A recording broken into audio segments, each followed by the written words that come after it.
የሩሲያ መንግስት ወደ ከፍተኛ የትምህርት ተቋማት መግባት የነበረባቸውንና የሚፈልጉትን ወጣቶቹን ዜጎች ወደ ውትድርና አገልግሎት እያነቀ መጨመሩ ተሰምቷል። አላንት የሩሲያ ወጣቶች ሆይ ያለበደላችሁም በማታውቁት በማይገባችሁም የዩክሬን ጦርነት ገብታችሁ ስለምን ታልቃላችሁ ተጠንቀቁ ሲሉ የሰሜን አትላንቲክ ጦር ቃል ኪዳን ድርጅት የኔቶ ዋና ጸሐፊ ማርክ ሩት አስጠንቅቀዋል። የሰሜን አትላንቲክ ጦር ቃል ኪዳን ድርጅት ኔቶ ባወጣው መግለጫው ዩክሬን በሩሲያ ጦርነት የማሸነፊያዋ ዜማዋ ላይ ናት ብሏል። ዩክሬን ኢዝ ኦን ዘ ቨርጅ ኦፍ ዊኒንግ ዘ ዋር ነው ያለው። ጀርመን፣ ፈረንሳይና እንግሊዝ ደግሞ የሩሲያውን ፕሬዚደንት ቭላዲሚሮቪች ፑቲንን ወደ ድርድሩ ገበታ ሊጋብዟቸውና ሊያመጧቸው መሰናዳታቸውን አስታውቀዋል። የማይመስል ልብ ያቆስላል፣ የማይመስል ነገር ለሚስት አትንገር ይሏል። በሌላም ዜና ደግሞ እንግሊዝ ከሩሲያ ብርቱ ማስጠንቀቂያና ዛቻ አንጻር የሩሲያ ጥቃት የማይቀርልኝ ነው ስትል ለሀገሪቱ ፓርላማ አስታውቃለች። አጥብቆ ጠያቂ የእናቱን ሞት ይረዳል ይሏል። ይህንኑ ርዕሰ ጉዳይ ለዓለም አቀፉ ትንታኔ ዘገባችንም መርጠን አሰናድተነዋል። ከትንታኔ ዘገባው ጋር ትዕግስቱ ቀለነኝ። በዚህ ወቅት ሩሲያ የሰሜን አትላንቲክ ጦር ቃል ኪዳን ድርጅት የኔቶን አባል ሀገራት ሉዓላዊ ድንበር መድፈሯና ተደጋጋሚ ጥቃት መፈጸሟ በሌሎቹ የኔቶ አባል ሀገራት ዘንድ አንድም ነግበኔን ሁለትም ሳያሸበላ ዝንጀሮ ሲስል ያመሻልን አድርጓል ነው የሚባለው። እናም ነገሩ ሁሉ እባብ የልቡን አይቶ እግር ነሳውን የሆነባት እንግሊዝም በሀገሯ ያሉትን የሩሲያ አምባሳደር ለተጨማሪ ጥያቄና ማብራሪያ አስጠርታለች ነው የተባለው። የቸገረው እርጉዝ ያገባል የባሰበትን መጫት ይሏል። አሊያም መላጠፋ ወዷ ገፋ ብሪታንያ የሩሲያውን አምባሳደር ያስጠራችበት ዋናው ምክንያቷ ደግሞ ነገሩ ሁሉ የውሻን ጥርስ ባጥንት ይፈሩታል ሆኖባት ነው ይሏታል። ሩሲያ የሰሜን አትላንቲክ ጦር ቃል ኪዳን ድርጅት ወይም ኖርዝ አትላንቲክ ትሪቲ ኦርጋናይዜሽን ኔቶ አባል ሀገራት የአየር ክልል የጣሰች ትንኮሳ ይዛለች በሚል ነው። እንደ እንግሊዙ የመከላከያ ሚኒስትር ጆን ሄርሌይ ማብራሪያ ሩሲያ በዩክሬን ከምትፈጽመው ጭፍን ወንጀል ውጭም በዩክሬን አጎራባችና በኔቶ አባል ሀገራት ላይ የምታደርገውን የጸባጫሪ ግብር ያሉትን በጠንካራ ቃላት አውግዘውታል። በዚያ እንግሊዝ የሩሲያውን አምባሳደር ባስጠራችበት ቀንም የሮማኒያ ባለስልጣናትም በቡካሬስት ያሉትን የሩሲያውን አምባሳደር ማስጠራታቸውን የተገለጠው። ለዚያ የእንግሊዝ መንግስት ውሳኔና እርምጃ ደግሞ የሩሲያው ፕሬዚደንት ቭላዲሚሮቪች ፑቲን ምላሽ ሲሰጡ ሮማኒያ መጀመሪያ ምርመራ ማድረግ ነበረባት። በአየር ክልሏ ገብቶ የተከሰከሰው የዩክሬን ድሮን እንጂ የሩሲያ አይደለም። የዩክሬን የሰው አልባ የጦር አውሮፕላኖች እኮ ወደ ፊንላንድ፣ ፖላንድና የባልካን ቀጠና ሀገራት ከቅርብ ጊዜ ወዲህ እንዳሻቸው ይገባሉ ይወጣሉ። አሁንም ግን ሮማኒያ ከመጠምጠም ማወቅ ቅደምን ብታውቅበት ይበጃታል ነው ያሉት ፑቲን። የሩሲያው ፕሬዚደንት ቭላዲሚሮቪች ፑቲን ምክር አዘል ማስጠንቀቂያ ሰጥተዋታል የተባለው ሮማኒያን የአናዶሉ ዘገባ በስፋት ተንትኖታል። በሩሲያና በዩክሬን ብዙ እየተባለ በሚገኝበት በዚህ ወቅት የኔቶው የቅስቀሳ ክፍል ኃላፊ በበኩላቸው ዩክሬን ሩሲያን በጦርነቱ ለማሸነፍ በዋዜማው ላይ ደርሳለች ሲሉ አስታውቀዋል። የሩሲያውን ፕሬዚደንት ቭላዲሚሮቪች ፑቲንንም የምስራቅ አውሮፓን ቀጠና ሀገራት በኃይል ይዛለሁ አስገብራለሁ ሲል የገባበትን ጦርነትና የቋመጠለትን ቅዠት አድርጎበታል ሲሉ በፑቲን ላይ የዘለፋ ቃላቶችን ሰንዝረዋል። ልብ እንቅርት ይመኛል ይሉትን የኔቶው የቅስቀሳ ክፍል ያንን ቢልም ታዲያ ሩሲያ ግን ወጣቱን ክፍሏን ወደ ውትድርና አገልግሎት ይገባ ዘንድ እያስገደደች መሆኑን የሚነገረው ገና ለግዙፍ ጦርነት ማለት ነው። ክሬምሊን ዛሬ ባወጣበት ክስና ወቀሳም የሀገሪቱን ወጣቶች ወደ ከፍተኛ የትምህርት ተቋማት መግባት ሲገባቸው የእሳት ራት ሊያደርጋቸው ወደ ውትድርና አገልግሎት በግድ እየዶላቸው መሆኑን ያሳያል። በእርግጥም ሩሲያ በህግ፣ በኢኮኖሚክስ፣ በሳይኮሎጂና በማኔጅመንት የስልጠና ዘርፎች ከሚማሩ ተማሪዎች 47,000 ያህሉን ቀንሳለች ነው የተባለው።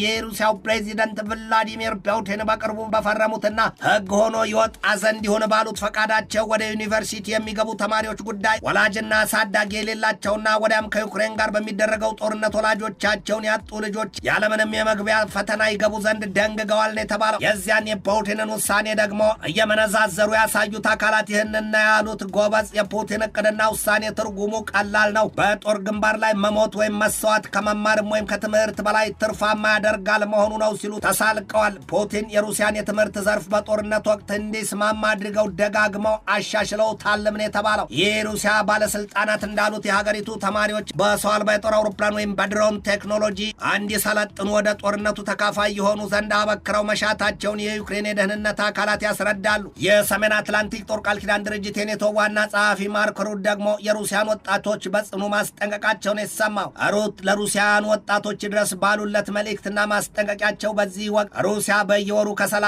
ሺህ በላይ ወታደሮቿን ታጣለች። ያ ማለት ደግሞ ይላሉ የኔቶ ዋና ጸሐፊ ማርክ ሩት፣ ያ ማለት ደግሞ ሶቪየት ህብረት በ10 ዓመታት በአፍጋኒስታን ጦርነቷ በ1980ዎቹ ካጣቻቸው አጠቃላይ ቁጥር የበለጠ መሆኑ ነው። ሩሲያን ወጣቶች በዩክሬን እንዋጋለን ካሉ ደግሞ ዩክሬን በየዕለቱ በብዙ ሺህ የሚቆጠሩ የሩሲያን አስከሬኖች ታያለች። ምናልባትም እናንተ ትሆናላችሁና ይቅርባችሁ፣ ተጠንቀቁ ነው ያሏቸው። እንደ ሩስ ሰፊ ማብራሪያ የሩሲያ ኃይሎች የሚዋጉት በኋላ ቀር መሳሪያ የወታደራዊ ስልጠና ሳይሰጣቸው ነውና በጦር ግንባር ላይ የሚሳተፉት የመሞት አጋጣሚያቸው ሰፊ እንደሆነ ነው የገለጡት። ይህ በእንዲህ እንዳለ የዩክሬኑ ፕሬዚደንት ቮሎዲሚር ዘለንስኪ ከሩሲያው ፕሬዚደንት ቭላዲሚሮቪች ፑቲን ጋር ፊት ለፊት ተገናኝተው ለመነጋገር ዝግጁ መሆናቸውን አስታውቀዋል። ሶስቱ የአውሮፓ ኃያላን ኢስሪ ይሏቸው ጀርመን፣ እንግሊዝና ፈረንሳይ ደግሞ የሩሲያውን ፕሬዚደንት ቭላዲሚር ፑቲንን ወደ ድርድር ገበታው ሊያመጧቸው ቅድመ ያዛቸው ተነግሯል። ዘገባውን ያሰራጨው ብሉምበርግ የዜና ተቋም እንዳለው በአውሮፓ አህጉር ባለግዙፍ የምጣኔ ሀብት ባለቤቶቹ እንግሊዝ፣ ፈረንሳይና ጀርመን ሞስኮውና ኪቭን ጨምሮ ሶስቱም የሚሳተፉበትን የድርድር እቅድና ስሌት መቀመራቸውን የተነገረው። ዩክሬን በሩሲያ በያዘችው የድሮን ጥቃቷ የሟቾቹ ቁጥር ክፉኛ ማሻቀቡን የሚያነሱት ሶስቱ የአውሮፓ ኃያላን መንግስታት ሩሲያ ሳትወድ በግዷ ወደ ድርድር ጠረጴዛው ትቀመጥ ዘንድ ያስገድዷታል የሚል እምነት ይዘዋል። በሩሲያ በኩል ባይታወቅም እንደ ዩኤንኤንና ብሉምበርግ ዘገባ ታዲያ የእንግሊዙ ጠቅላይ ሚኒስትር ኬር ስታርመር በመጪዎቹ ቀናት ከፈረንሳው ፕሬዚደንት ኢማኑኤል ማክሮንና ከጀርመኑ መራሄ መንግስት ፍሬድሪክ ሜርዝ ጋር እንደሚመክሩ ተገልጧል። የእንግሊዙ ጠቅላይ ሚኒስትር ኬር ስታርመር የተመኘሁት ኬር ነው ቢሉም ግን የሩሲያ ዛቻና ስጋት በእንግሊዝ ላይ ማየሉና ውጥረት ማካረሩ ነው የሚነገረው። የእንግሊዙ የመከላከያ ሚኒስትር ጆን ሄርሌይ ለሀገራቸው የህዝብ ተወካዮች ባቀረቡት ሪፖርታቸውም ሩሲያ በሀገራቸው እንግሊዝና በአትላንቲክ ጸጥታ ላይ ትልቅ ስጋት ጋርጣለች ነው ያሉት። ሰውየው አክለውም አሉ ሩሲያ በሳይበር ጥቃትና የሐሰተኛ መረጃ ማሰራጨት እንዲሁም በእንግሊዝና በሌሎች የኔቶ አባል ሀገራት ላይ ድንገተኛ ጦርነት ለመክፈት የተዘጋጀች ሀገር ናት ብለዋል። የእንግሊዙ የመከላከያ ሚኒስትር በዝርዝሩ ማብራሪያቸው ለሩሲያው ፕሬዚደንት ቭላዲሚር ፑቲን ይድረስ ያሉትንም መልእክት አስተላልፈዋል።